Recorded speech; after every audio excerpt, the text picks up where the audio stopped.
Fala galerinha, beleza? Quem fala sou eu, Lucas Queiroz Nogueira, para mais um vídeo. E dessa vez, galera, eu queria falar acerca de um assunto que é essencial para a vida da santidade. Para mim, não existe coisa mais importante do que este assunto, que é a santificação de todas as obras em Jesus Cristo, nosso Senhor. Porque primeiramente, o que consiste a santidade? Gente, não vamos cair em besteira, tá? A santidade não consiste em coisas exteriores. Não consiste em quantas penitências você consegue fazer. Não consiste em quantos rosários você consegue rezar. Não consiste em quantos livros, sei lá, de espiritualidade você já leu na vida. Não é isso. Você pode até não crer isso, sabe, no coração, mas às vezes tem aquela parte que não tá convencida nisso, sabe? Na prática é assim, em outras palavras. Então, no que consiste a santidade então? A santidade consiste no amor com que se faz todas essas coisas. O próprio apóstolo Paulo não, o próprio apóstolo Paulo mesmo vai dizer em Coríntios que ainda que eu tivesse fé de falar para essa montanha se jogar no mar, mas eu não tivesse caridade, não me valeria de nada.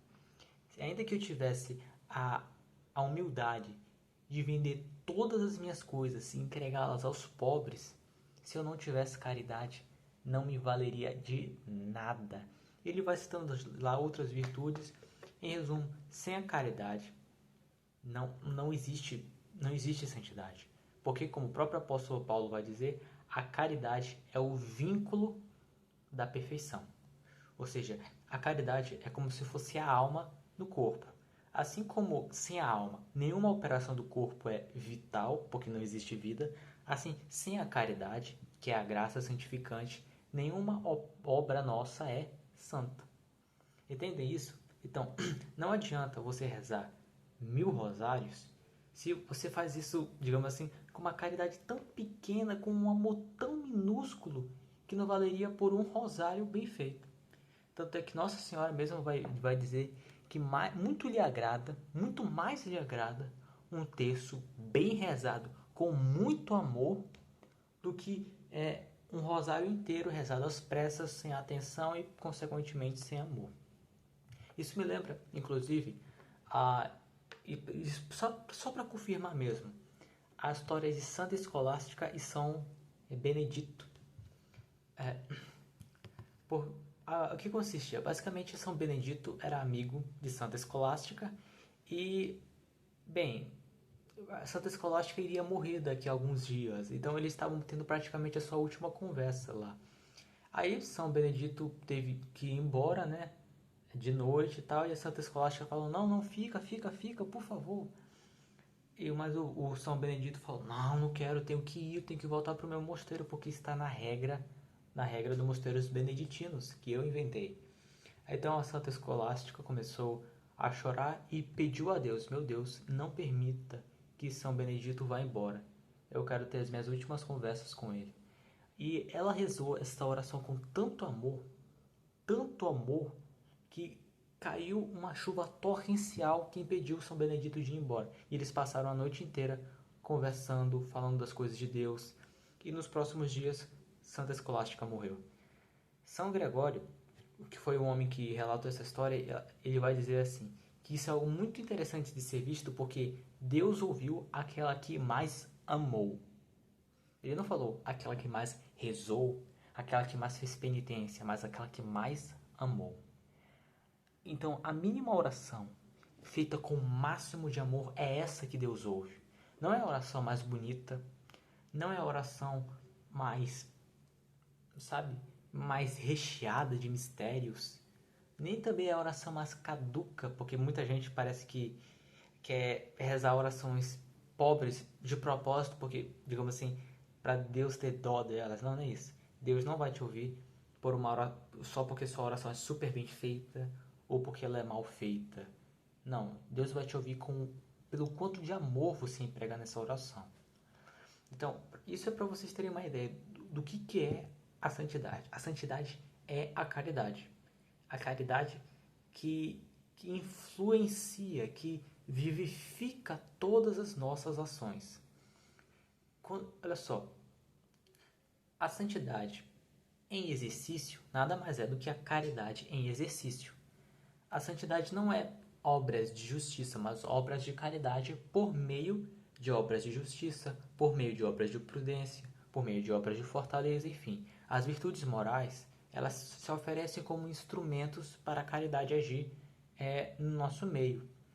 Então, digamos assim, quando eu vou rezar, eu tenho que rezar com caridade para ser uma oração santa. Se eu rezo sem caridade, não é uma oração santa. Quando eu vou estudar, eu tenho que estudar com caridade para ser uma obra santificada. E se eu rezo sem caridade, não é uma obra sobrenatural, é uma obra natural que pouco merece para nós um crescimento espiritual. Então, tudo que nós devemos fazer com auxílio, com o influxo da caridade. Entendam uma coisa.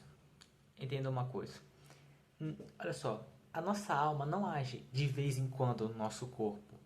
A nossa alma não age tipo, hoje eu vou agir aqui, depois eu vou deixar o corpo sozinho para depois agir aqui nele. Depois, por um longo tempo, eu vou agir aqui nele. Muita gente pensa que a caridade tem que funcionar assim também. Ou seja, que a caridade funciona com obras discretas, ou seja, uma obra que tem um intervalo da outra. Uma obra de caridade aqui, aí depois, meio-dia eu pratico outra obra de caridade, e depois, 6 da tarde eu pratico outra obra de caridade. Não, não é isso. A caridade, ela não tem obras separadas umas das outras. Assim como a alma não pode separar suas ações do corpo, tipo, por um longo intervalo de tempo, porque nesse longo intervalo de tempo o corpo vai estar como que morto, vai estar como que dormindo, entende? Então, assim como a alma age continuamente no corpo para mantê-lo vivo, nós, se queremos ser santos, devemos ter a caridade agindo na nossa vida e tudo que fazemos continuamente, sem interrupções. E é isso, inclusive, não sei se é o apóstolo Paulo ou o apóstolo São João que disse que nós devemos rezar sem cessar. A oração, em sentido mais lato, é toda obra sobrenatural em que temos a presença de Deus na nossa vida. Ou seja, se eu estudo tendo em conta que é para Deus, como eu falei no meu vídeo sobre a preguiça. Tudo que você faz para Deus. Então, quando você tem em conta isso, já se torna uma oração, ainda que seja só um estudo. Entende? Agora, mas às vezes nós temos uma dificuldade para entender como que Deus vai ser glorificado. Por exemplo, sei lá, como que Deus vai ser glorificado no meu estudo sobre comentário ao ente essência, que fala pouco de Deus, digamos assim, fala ali, ou como que eu vou ser, Deus vai ser glorificado no meu almoço? Bem, Deus é glorificado em todas as coisas, nós só não sabemos como. É preciso você estar num nível mais avançado de santidade para você perceber isso, como Deus é glorificado em todas as coisas. Mas, é aqui que entra o ponto principal do meu vídeo. Gente, quando nós somos batizados, nós somos incorporados no corpo místico de Jesus Cristo. Sabe o que isso significa? Basicamente, nós temos para o Pai a mesma filiação que o Filho também tem. Ou seja, eu sou filho do Pai junto com o Filho. Eu vou explicar de outra forma. Quando o meu Pai é o meu Pai, ele não é Pai só da minha cabeça. Ele não é Pai só do meu braço. Ele, com uma e a mesma paternidade, é Pai de todas as minhas partes, tudo aquilo que eu sou. Então, assim também, o Pai, com uma e a mesma paternidade, é Pai do Filho e dos membros do seu corpo, que são os filhos também. Então, quando nós somos batizados, nós somos incorporados nessa filiação. Nós passamos a ser filhos junto com o Filho.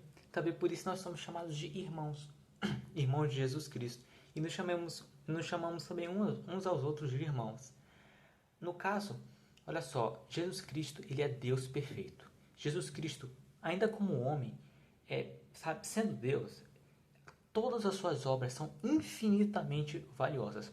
Um suspiro de Jesus Cristo, um espirro, é suficiente para salvar, perdão, infinitos mundos. Para salvar infinitos mundos. Consegue entender isso? Jesus Cristo, um arroto, salva o universo inteiro da condenação. Para você ver a forma como a divindade de Jesus Cristo age em todas as suas obras. Então, tudo que Jesus Cristo faz é maximamente valioso. E assim também nós devemos, em todas as nossas obras, para glorificar a Deus, estarmos unidos com Jesus Cristo. Temos em conta a sua presença. Porque eu não sou filho de Jesus Cristo a meio-dia e depois eu me torno filho de Jesus Cristo 6 horas da tarde e depois... Não existe isso. Sou filho sempre. Então Jesus Cristo está sempre presente comigo. Só que quando eu tenho em conta essa presença e ofereço ao Pai Eterno, junto com a adoração perfeita do Filho, as minhas orações, meus estudos, até mesmo o meu almoço se torna muito mais valioso, maximamente mais valioso, porque já não sou eu que ofereço ao Pai Eterno o meu estudo, a minha obra, mas é o próprio Jesus Cristo. É isso que significa dizer, por Cristo, com Cristo e em Cristo. A vós, Deus Pai Todo-Poderoso, na unidade do Espírito Santo, toda honra e toda glória, agora e para sempre. Amém. Percebam, por Cristo, com Cristo e em Cristo. Ou seja, não é eu que diretamente ofereço ao Pai as minhas obras, porque eu, ainda com os pouquinhos méritos condignos que eu tenho, é muito pequenininho. Como que o Pai eterno, infinito, vai ser glorificado num estudo tão mal feito, tão atrapalhado, tão distraído, como eu faço? Simples. Já não sou eu que estudo, é o Cristo que estuda por mim. Então, quando eu me uno a Cristo, já não sou eu, mas é Ele que faz tudo isso por mim. Então, quando eu me distraio, Jesus Cristo continua lá, estudando comigo. Então, assim também, quando eu estou rezando por Cristo, com Cristo e em Cristo, e me distraio, Cristo continua lá rezando. A oração permanece junto com Cristo, e Ele oferece essa minha oração ao Pai Eterno, em sua adoração perfeita. Então, a santificação de todas as nossas obras deve ser feita por Cristo, com Cristo e em Cristo. Quando eu acordar, eu ofereço aquele meu dia ao Pai Eterno para que Ele seja glorificado, porque o Pai é o protagonista da eternidade, né? Como eu expliquei no último vídeo. Então Ele merece toda a glória. Se Ele existe, eu não existo. Então eu tenho que fazer a vontade dele e glorificá-lo. Mas como eu sou pequeno, eu não posso fazer isso por mim, mas por Cristo, com Cristo e em Cristo. E assim, eu vou ao longo de todo o meu dia me aniquilando. Me aniquilando já não sou eu, mas é Cristo que vive em mim. E assim a gente vai se incorporando cada vez mais em Jesus Cristo. E nisso consiste o crescimento da santidade. Entenderam agora, amigos? Então, rezar sem cessar significa ter sempre a presença do Pai e querer glorificá-lo em todas as coisas. Mas como nós somos pequenos, nós não podemos fazer isso por nós mesmos, mas sempre por intercessão da adoração perfeita de Jesus Cristo. Então, a gente chama por Jesus Cristo, a gente oferece ao Pai Eterno por meio dele. Não como se fosse eu estudando, não como se fosse eu rezando, não como se fosse eu almoçando, mas Jesus Cristo que estivesse fazendo essas obras. Porque, de fato, todas as nossas obras boas são obras de Jesus Cristo que Ele nos comunicou, a nós que somos instrumentos imperfeitos e atrapalhados, como servos inúteis. E sabe como você pode aperfeiçoar isso ainda mais? Algo chamado a devoção da Virgem Santíssima. Porque, assim como o Filho eleva maximamente como que um valor infinito todas as nossas obras, assim também a Virgem Maria concorre de modo perfeitíssimo nas nossas obras. Olha só, digamos assim, não existe santo que mais adore Jesus Cristo que a Virgem Maria. Assim como não existe ser no universo que adore mais o Pai que Jesus Cristo, não existe criatura no mundo que adore mais Jesus Cristo que a Virgem Maria. Então, se as nossas obras são muito pequenas diante de Jesus Cristo, elas podem se tornar muitíssimo maiores nas mãos da Virgem Maria, que entrega a Jesus Cristo, que entrega ao Pai, e Ele é glorificado e Ele cresce em nós. Por isso, sempre quando eu vou rezar, eu falo, por Cristo, com Cristo e em Cristo, a vós Deus Pai Todo-Poderoso, e na unidade do Espírito Santo, por intercessão da Virgem Maria, toda honra e toda glória, agora e para sempre. Amém. Eu sempre chamo pela Virgem Maria, porque, de fato, ela, assim como o Pai é pai da cabeça e dos membros, a Virgem Maria é mãe da cabeça, Jesus Cristo, e de todos os seus membros. E assim como a Virgem Maria cuida com igual zelo da cabeça e dos membros de Jesus Cristo, quando ele era uma criancinha e se feria, era com igual zelo, assim também com igual zelo, ela cuida das nossas orações e das orações do Filho. Com igual zelo, entenda isso no toque de sal, ou seja, ela eleva para que o Pai Eterno seja glorificado em todas as coisas, por intercessão de Jesus Cristo. Entendam? Entende? Então peço assim, a caridade seja não obras que você distribui com intervalos no tempo, mas seja uma e a mesma continuamente em todo o tempo, não por você, mas com Cristo, por Cristo em Cristo, por intercessão da Virgem Santíssima. Se você fizer todas as suas obras com este amor, tendo em conta a presença de Jesus Cristo e a glória do Pai Eterno, todo um dia vai ser melhor que o outro na sua vida de santidade. E você vai crescer de tal modo na santidade que, digamos assim, você vai se tornar imparável. Porque é nisso, justamente nisso que consiste a santidade. Entendem, amigos? Então, enfim, Deus abençoe vocês em nome do Pai, do Filho e do Espírito Santo. Amém. A Virgem Maria interceda por todos vocês.